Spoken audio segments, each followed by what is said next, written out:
Hey guys, this is Austin, and this is the brand new Nintendo Switch. Yeah, seriously, it's actually new. So alongside the Switch Lite, Nintendo has also refreshed the standard Switch. And really the only way short of looking at something like a model number to tell the difference is by looking at the box. As you can see, this is an all red box compared to the red and white one of the past. TLDR, if you're buying a Nintendo Switch, get the red box because this promises significantly better battery life. Now the good thing about the Switch is that it actually doesn't cost anything extra, and in fact, once we actually crack it open, it should be kind of interesting to see the differences. But on the outside, this is essentially a Switch exactly like every other model. It takes a very keen eye to spot the difference between the old and the new Switch, but the main way to tell is by looking at the model number. So the original Switch is HAC001, whereas the new Switch is HAC001-01.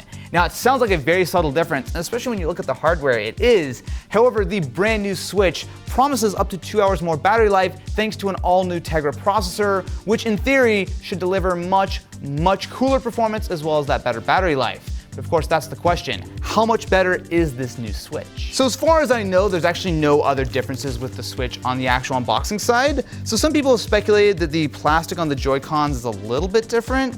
I'm not really sure. I mean, I guess it feels... No, I think that's the same. Yeah, no, these are the same. I don't think they've really changed anything. I know that there have been some rumors that there's like dust getting inside the sticks and stuff, but as far as I can tell here, this looks exactly like the standard Switch. And that being said, it is very easy to accidentally get the wrong version, right? Now, is this Switch going to be better than this Switch? Are you literally just trying to promote a video right now? All right, well, if you want to see what this monstrosity is about, you should check out this video right here where we built the ultimate Switch. Spoiler alert, this is one of the ultimate Switches we built. I can't believe you're promoting a video. We just started this video, right, trying to get people to leave. You should watch this after you finish this video. So with this brand new Switch, the question really is not only how much better is the battery life, but how much better is this really? Obviously, it seems like a no-brainer, right? Same price, same everything. As long as you get a red box Switch, you're going to get that better battery life.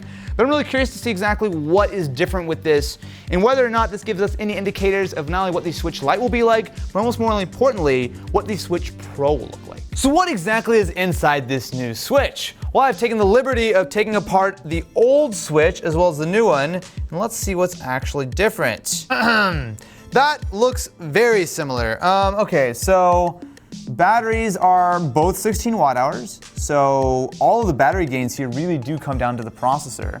I can notice some very minor differences. So this has different eMMC flash. That's about it. So what's interesting about this is that because it does have that upgraded Tegra X1 processor, it means that in theory this should be a cooler console, and it certainly has better battery life. However, they've done absolutely no changes to the cooling system that I can see, which means that you should still get that same level of performance. So even when it's in docked mode, if you were even remotely close to overheating before, this should be significantly better. Which is interesting because Nintendo probably could have saved a few dollars by making this cooling system just a little bit weaker, a little bit less robust, because it's definitely overbuilt for what this is doing right now.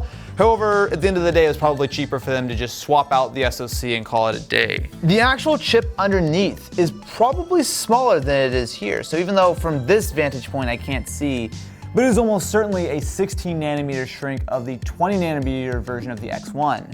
So one of the cool things about the actual Switch itself is that it's a fairly powerful console, but it's fairly powerful in sort of the grand scheme of things, because if you actually look at the Tegra X1 which powers it, it originally came out all the way back in 2015 with the NVIDIA Shield TV. Now at the time, it was incredibly powerful, but nowadays, it's good, but it's not exactly amazing. And one of the main issues with this chip back in the day was it was based on the 20 nanometer process, which, long story short, just was not very power efficient. So the idea that they've shrunk it down to 16 on the brand new Switch, or I'm assuming 16, but regardless, they've shrunk it down on the new Switch, is pretty much entirely where these battery life gains are coming from. You can very much think of this as the difference between the original PS4 and the PS4 Slim, or the Xbox One and the Xbox One S. It's the same performance, same everything, but because they've shrunk the processor, it's going to take up less power, which means it's cheaper to produce, and importantly for the Switch, it means that you've got better battery life. Now, Nintendo claims that this new Switch can deliver almost double the battery life. So specifically with Breath of the Wild as an example, the Nintendo site claims that the old model will get about 3 hours of battery life, whereas the new model will get 5.5 hours. That is huge, especially given that we now know that the battery is actually not any bigger. It's purely just an SoC change. But of course, we can't exactly take Nintendo at their word, can we? Yeah, actually we kind of can. We put both of the Switches head to head and essentially found that their results are pretty accurate. So with the standard Switch, we were able to get 2 hours and 41 minutes of use compared to 4 hours and 34 minutes with the brand new Switch. Now I will say there's a big sort of asterisk here, and that the Switch automatically dims the screen regularly, and we were using Super Mario Odyssey, so it wasn't 100% fair as far as their comparison goes. However, both Switches were running at the exact same time. They were both brand new, 100% battery, which I think should be a huge indicator of just how much better the battery life on this new Switch is. It's like, it's the difference between a 2-hour car ride and a 4-hour car ride. I probably could have come up with a better example than that. Almost immediately after the Switch was announced, however, there were rumors about a Switch Pro, but in this case, I think there's a lot to believe here. It would make a ton of sense for Nintendo. However, if there will be a new Switch Pro, it is certainly not coming out this year. Nintendo of America's new president, Doug Bowser, which is a great name, has gone on record with CNET as saying that the Switch Lite, as well as obviously this new Switch, will be the only new hardware this year. There will not be any kind of Pro launching in 2019. Now, one potential hint about the Switch Pro comes from the FCC's website. So in it, they've posted a teardown of the Switch Lite, which shows that the circuit board has the name Valley on it as the code name. Sounds not exciting, right? Well, it is. On the original Switch, there was the code name of Odin, and as Valley was one of the sons, perhaps maybe there would be a Thor as the Switch Pro?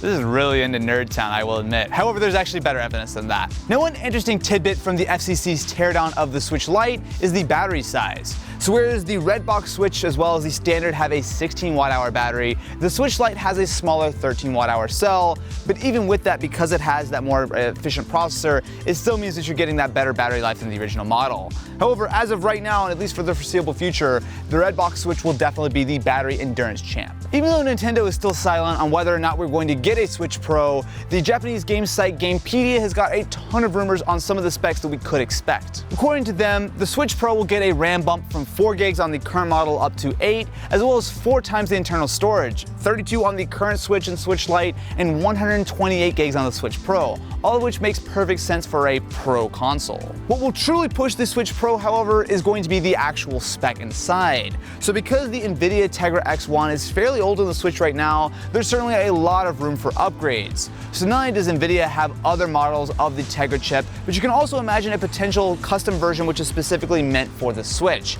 Now, supposedly Nintendo says that this is a custom chip, but by literally all accounts this is a standard off-the-shelf X1. So if they were willing to do a little bit of customization, perhaps adding some ray tracing or some other cool features that NVIDIA has available, they could really push the performance of this guy. I do believe that this will be based on the same architecture just because you want to keep that backwards compatibility, right? I mean, the Switch Pro needs to run standard Switch games, and developers don't need to necessarily develop a different version for each. I mean, a game that works on the Switch Lite should work on the Switch, which will work on the Switch Pro. However, with that extra power available, it should mean that just like we see on the standard consoles with the Xbox and the PlayStation 4, you will have a game which will have an upgraded mode for the Pro version. It will run at higher specs, higher frame rates, and in fact, that's the next major part of the supposed Switch Pro, the screen. Right now, the Switch uses a 720p display, and it does support 1080p when you put it in the dock. However, it is very easy to imagine, say, a 1080p option on the Switch Pro, as well as a 4K output on a TV. Now, no, this certainly would not be as powerful as something like a PS4 Pro or Xbox One X. However, the closer that it can get and the more power that you can pack in a portable console will absolutely help the Switch keep up as the next generation of consoles is right around the corner. Now, of course, all of these rumors have to be taken with a huge grain of salt, but just taking a little bit of a step back and looking big picture, I think Nintendo would be crazy not to be considering doing a Switch Pro right now. I mean, on one hand, you're looking at the Switch, which has kind of become a little bit of a miracle machine. I mean, this is a mobile-based processor that's several years old, and yet we're regularly seeing ports of proper full PC and console games. Think about Doom, think about Wolfenstein. The fact that these titles can run on the Switch is incredible. but those days are certainly going to be numbered considering that there's a brand new generation coming up. With games such as The Witcher 3 sure to absolutely push the Switch to its limits, it makes sense that we do need a next generation.